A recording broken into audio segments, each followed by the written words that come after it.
여러분, 안녕하세요. 채널에 다시 찾아와 주셔서 감사합니다. 오늘은 중국 역사 속에서 단 한 번도 패한 적 없는 무패의 장군 5인을 함께 살펴보려 합니다. 이들은 전국시대부터 한나라, 삼국시대, 남북조, 그리고 남송에 이르기까지 각 시대를 대표한 전설적인 무장들입니다. 탁월한 전술 능력뿐 아니라 충성심과 지혜, 그리고 인간적인 매력으로도 역사에 깊은 흔적을 남겼죠. 중국의 오랜 역사 속에는 수많은 명장이 있었지만 그 중에서도 항상 승리한 장군이라 불릴 만한 인물은 극히 드뭅니다. 그런데 놀라운 사실은 삼국시대의 영웅, 조운, 조자료, 이 명단에서 꼴찌를 차지했다는 것입니다. 과연 그 이유는 무엇일까요? 그리고 영광의 1위 자리를 차지한 인물은 누구일까요? 지금부터 각 장군의 이야기를 통해 그들의 업적과 순위의 비밀을 하나씩 풀어보겠습니다. 여러분이 생각하는 최고의 장군은 누구인지 댓글로 남겨주시고 영상이 마음에 드셨다면 좋아요와 구독으로 응원 부탁드립니다. 그럼 시작해볼까요? 5. 조운. 삼국시대의 완전 무결한 명장 조운. 자는 자룡, 상산, 장산, 현재의 하북성 출신으로 알려져 있습니다. 정확한 출생 연도는 기록에 남지 않았지만 229년에 생을 마친 것으로 전해집니다. 그는 후한 말의 혼란기와 삼국시대를 관통하며 살았고 유비를 도와 촉한 건국의 기틀을 다진 핵심 공신이었습니다. 절대적인 충성심, 뛰어난 전술 감각, 그리고 고결한 인품으로 인해 조운은 후세의 완벽한 장군으로 불립니다. 역사 속의 조운은 무예뿐 아니라 지략에서도 뛰어난 문무겸 전형 인물이었습니다. 그는 전장에서 용맹을 떨쳤을 뿐 아니라 정치와 내정에서도 뛰어난 판단력을 보였습니다. 귀양태수와 형주의 내정, 담당 사마 등 중요한 직책을 맡으며 항상 신중하고 명철한 조언으로 유비의 신뢰를 받았죠. 그러나 조운을 전설로 만든 것은 그의 수많은 전투 중에서도 불패의 기록과 전설적인 전공이었습니다. 가장 유명한 일화는 바로 장판파 전투 208년입니다. 당시 조운은 수만의 조조군 포위망을 홀로 뚫고 유비의 아들 유선을 구해낸 백마 위의 영웅으로 이름을 날렸습니다.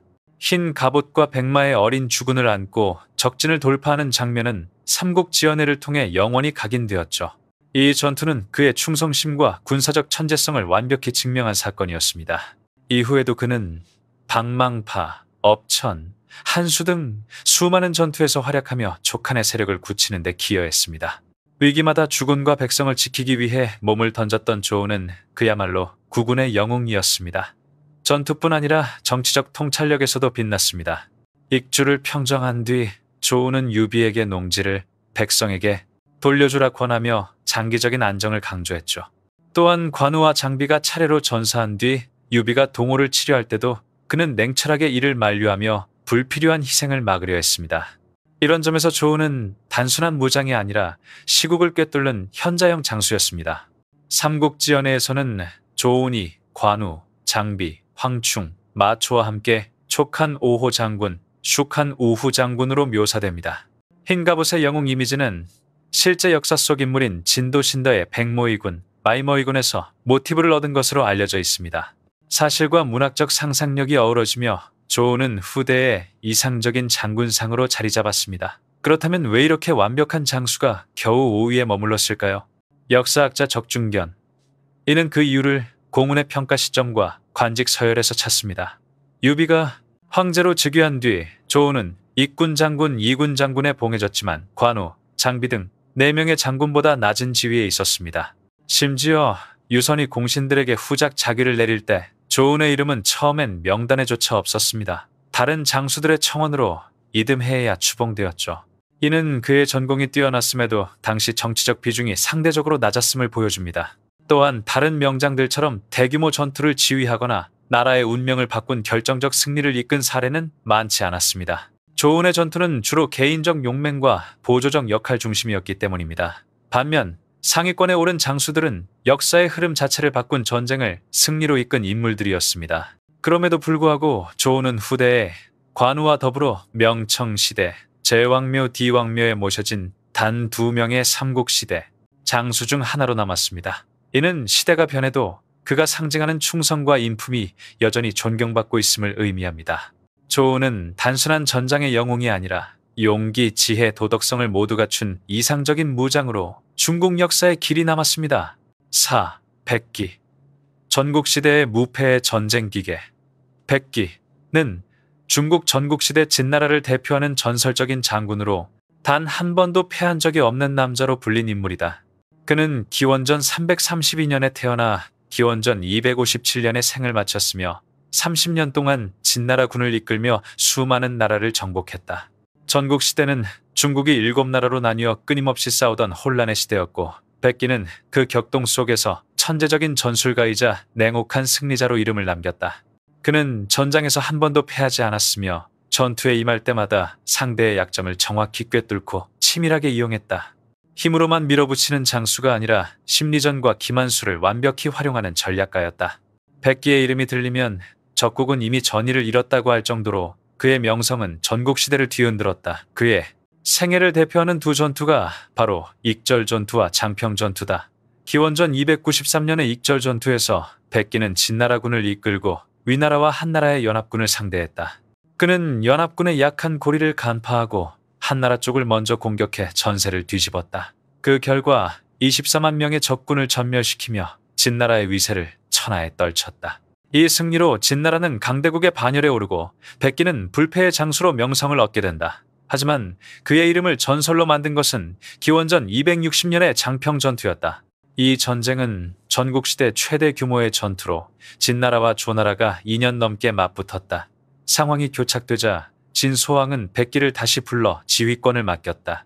그는 병참선을 끊고 포위를 좁히는 전략으로 조나라군을 완전히 고립시켰다. 결국 조나라의 45만 병력이 항복했지만 백기는 그들을 모두 처형하라는 명령을 내렸다.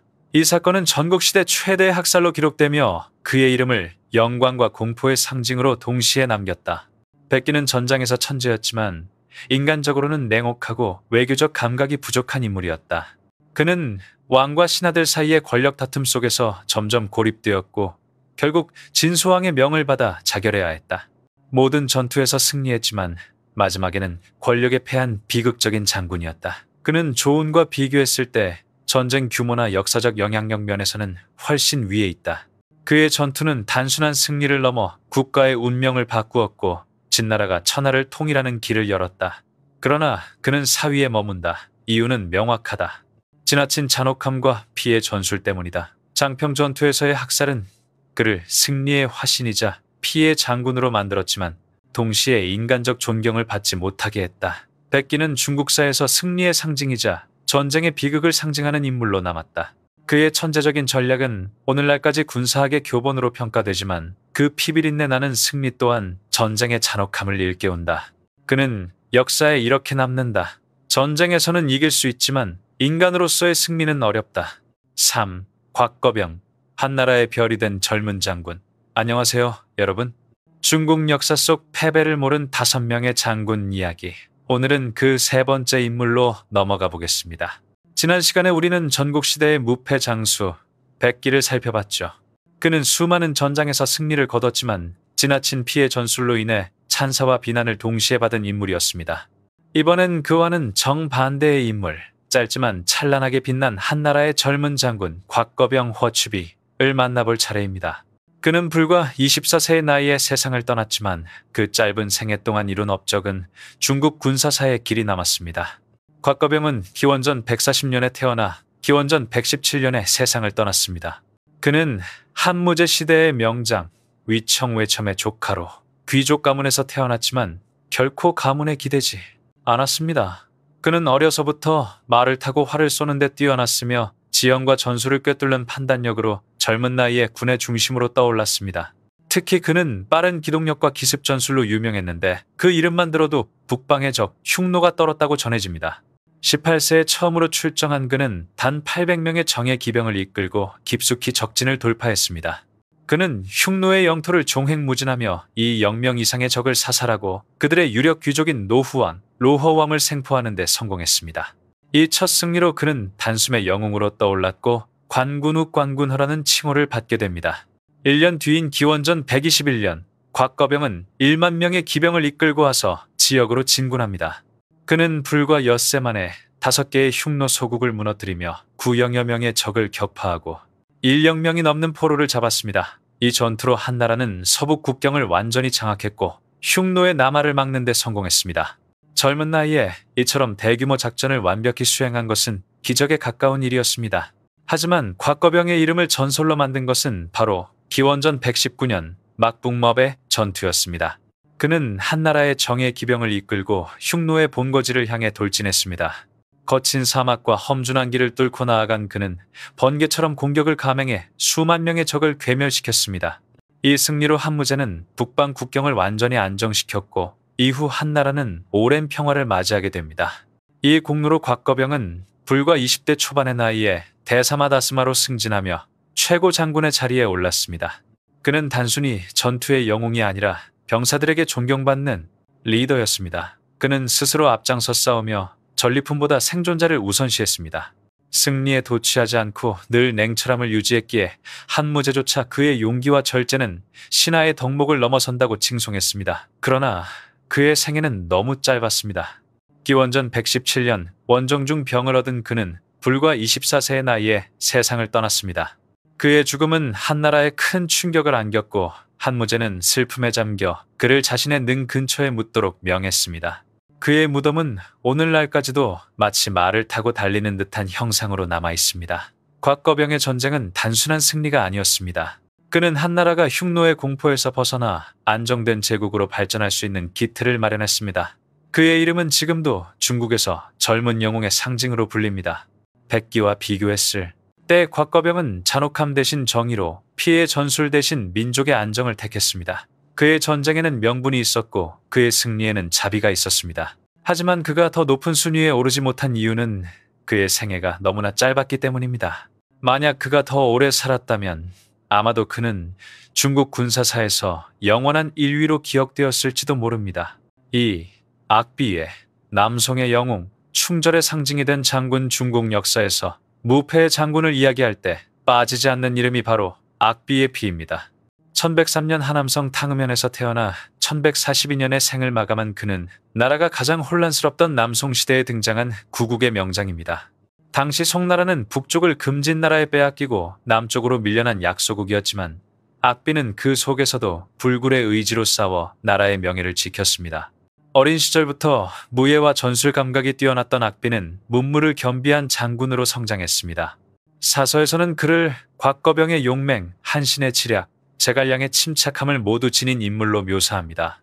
그의 인생을 대표하는 좌우명은 단 4글자, 진충보구 준종보, 충성을 다해 나라에 보답하라였습니다. 이 신념은 어머니가 직접 그의 등에 새겨준 글귀로 평생 동안 그를 지탱한 정신적 기둥이었습니다. 악비는 북송이 멸망하던 시기 군에 입대해 금나라의 침공에 맞서 싸우며 이름을 알렸습니다. 약 20년 동안 그는 126차례의 전투를 치렀지만 단 한 번도 패하지 않았습니다. 그의 전투는 단순히 승리의 기록이 아니라 절망에 빠진 백성들에게 희망의 불씨가 되어주었습니다. 특히 1140년 금나라의 명장 완안종피, 완강종비, 한역, 호안단통보디, 남송을 멸망시키기 위해 대군을 이끌고 침공했을 때 악비는 지원군을 이끌고 전선에 나섰습니다. 그는 정주장저, 부주 전투에서 연달아 승리하며 금나라의 철기병, 철부도 티푸도를 괴멸시켰습니다. 이후 주선진 전투에서는 금나라 주력군을 대파해 적을 북쪽으로 몰아냈고 이때 그는 직도 황룡, 여제 군공음 지도 웡룡, 유추준 공룡, 황룡성으로 진격해 함께 승전주를 들겠다라고 외쳤습니다. 이 말은 지금도 중국에서 결의와 신념의 상징으로 회자됩니다. 악비의 군대, 즉 악가군, 유해자군, 당시 중국 최강의 정예부대였습니다. 그는 병사들에게 혹독한 훈련을 시키되 민가를 약탈하거나 백성을 괴롭히는 일을 절대 금했습니다. 그 결과 악가군은 싸움터에서는 무적, 백성에게는 수호자로 불렸습니다. 그의 군율은 단순한 명령이 아니라 정의로운 전쟁의 이상이었습니다. 악비는 전술가로서도 천재적이었습니다. 지형과 기후, 적의 심리를 모두 활용해 전황을 유리하게 이끌었으며 적이 강할수록 더욱 냉정하게, 적이 빠를수록 더욱 단호하게라는 전략 철학을 실천했습니다. 그의 부대는 백전백승군 밭젠밭선군이라 불리며 송나라의 마지막 희망이었습니다. 하지만 영웅의 길은 언제나 순탄치 않습니다. 1141년 금나라가 화평을 제안하자 남송 조정은 왕조의 안정을 이유로 전쟁을 중단하려 했습니다. 당시 권신 진해는 악비의 승리가 자신들의 권력을 위협할까 두려워 그를 영모죄로 몰았습니다. 결국 악비는 소환되어 투옥되었고 1142년 불과 39세의 나이에 아들 아군유해과 부하 장원돔과 함께 처형되었습니다. 그의 억울한 죽음은 백성들의 분노를 불러일으켰고 사람들은 진해를 천하의 반역자라 부르며 저주했습니다. 수십 년이 지난 후 송효종 송셔존 때에 이르러 악비의 명예는 회복되었습니다. 그는 아광어왕으로 추존되었고 항주 한저에 세워진 악비사 유해왕묘는 지금도 수많은 이들이 찾는 추모의 장소로 남아 있습니다. 그 앞에는 무릎을 꿇은 진회 부부의 청동상이 세워져 있으며 방문객들은 지금도 그 앞에서 침을 뱉거나 욕을 퍼부으며 정의와 충절을 기립니다. 악비가 곽거병보다 높은 평가를 받는 이유는 단순히 전투의 수가 많아서가 아닙니다. 그는 무예, 전략, 인격, 시문까지 모두 뛰어난 완전한 장군이었으며 126전 전승이라는 기록 외에도 국가와 백성을 위한 헌신으로 존경받습니다. 그의 죽음은 비극이었지만 그의 이름은 오히려 더 강렬하게 역사를 관통했습니다. 악비는 지금도 중국인들에게 충성의 화신, 국가를 위한 희생의 상징으로 남아 있습니다. 그의 시 만강홍먼정혼 천년이 지난 오늘날까지도 많은 이들의 가슴을 울리는 노래처럼 전해지고 있습니다. 패하지 않는 장군 중에서도 그는 가장 인간적이면서도 가장 고결한 영웅이었습니다. 1. 진원지, 진겐즈, 남북조 시대의 제1전신. 여러분, 안녕하세요. 오늘은 드디어 중국 역사 속 무패의 장수 5인 시리즈의 마지막 이야기입니다. 지난 시간에는 남송의 충절과 불패의 상징, 악비를 살펴봤죠. 126전 126승의 전설을 세운 인물. 하지만 오늘 소개할 주인공은 그 악비마저 넘어선 진정한 전장의 신젠데 남북조 시대의 명장 진원지 진겐즈 트런 카네츠입니다. 그는 단 7,000명의 병사로 수십만의 적을 제압한 기적의 지휘관, 그리고 평생 단 한 번도 패하지 않은 무패의 전설이었습니다. 과연 그는 어떤 인물이었을까요? 그리고 무엇이 그를 역사상 가장 완벽한 장수로 만들었을까요? 진원지는 484년에 태어나 593년에 세상을 떠났습니다. 남북조라는 혼란의 시대 속에서 그는 양양나라의 무죄를 섬겼고 백포장군 바이퍼장군이라 불릴 만큼 소박하고 청렴한 인물로 알려져 있습니다. 그는 예의 바르고 절제된 성품을 지녔지만 전장에 나서면 번개처럼 빠르고 정확한 결단으로 적을 압도했습니다. 그의 전성기는 528년의 북벌백파 작전이었습니다. 내전으로 혼란에 빠진 북이백배의 왕자 원효연돌가 양나라의 도움을 요청하자 무제는 진원지에게 단 7,000명의 정예군을 맡겨 원효를 호위하고 왕위를 되찾게 하였습니다. 그 결과 진원지는 47번의 전투전승, 32개의 성함락, 그리고 적군 수십만 명을 격파하는 믿을 수 없는 대기록을 남겼습니다. 특히 취양전투 수연지자는 전설로 전해집니다. 7,000대 7만의 전력 차이에도 불구하고 그는 방어 대신 속공전술을 택했습니다. 적의 허점을 꿰뚫고 순식간에 지휘부를 붕괴시켜 승리를 거두며 적이 가장 두려워한 남쪽의 장수로 이름을 떨쳤습니다. 또 다른 명전 평양전투 빅령지전에서는 7만의 주력군과 30만 명의 증원군이 몰려오자 그는 기다리지 않고 선제 공격으로 상대의 핵심 전력을 분수했습니다. 그의 결단력과 속도전은 적의 예상을 완전히 뒤엎었고 전세를 단숨에 뒤집는 신의 한 수로 평가받습니다.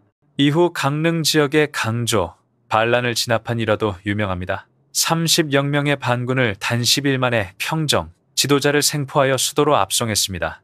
이 작전은 그의 뛰어난 전술 감각과 함께 속전속결의 대가로 불리게 만든 결정적 계기였습니다. 진원지는 단순한 무장이 아니라 전술, 전략, 인품의 세 요소를 완벽히 갖춘 인물로 평가됩니다. 그의 지위는 언제나 냉정하고 정밀했으며 전쟁터에서도 포로와 백성을 아끼는 인도적 장수로 존경받았습니다. 그래서 적국조차 그를 두려워하면서도 존경했다고 합니다. 그의 별명인 백포장군은 단순히 흰옷 때문이 아닙니다. 그의 청렴함과 고결함, 그리고 전쟁 속에서도 흐트러지지 않는 맑고 깨끗한 마음을 상징하는 이름이었습니다. 그는 권력을 탐하지 않았고 명예보다 국가와 백성을 먼저 생각했습니다. 그 덕분에 그는 악비보다 자유롭게 능력을 펼칠 수 있었고 곽거병보다 오래, 백기보다 인도적으로, 조음보다 더 큰 규모의 승리를 이뤘습니다. 물론 그에게도 한계는 있었습니다. 남북조라는 분열의 시대를 살았기에 진정한 통일의 위협을 이루지는 못했습니다. 하지만 그의 완벽한 지략과 인품, 그리고 무패의 전설은 지금까지도 중국 역사에 빛나는 유산으로 남아 있습니다. 이로써 중국 역사 속 무패의 5대 장군 이야기는 끝이 났습니다. 각기 다른 시대를 살았지만 이 5장수 모두가 나라를 위해 목숨 바친 진정한 영웅들이었습니다. 여러분은 누가 가장 위대한 장수라고 생각하시나요? 악비일까요? 아니면 진원지일까요? 댓글로 여러분의 의견을 남겨주시고 영상이 마음에 드셨다면 좋아요와 구독, 그리고 알림 설정도 부탁드립니다. 다음 시간에는 또 다른 흥미로운 역사 이야기로 찾아뵙겠습니다. 감사합니다.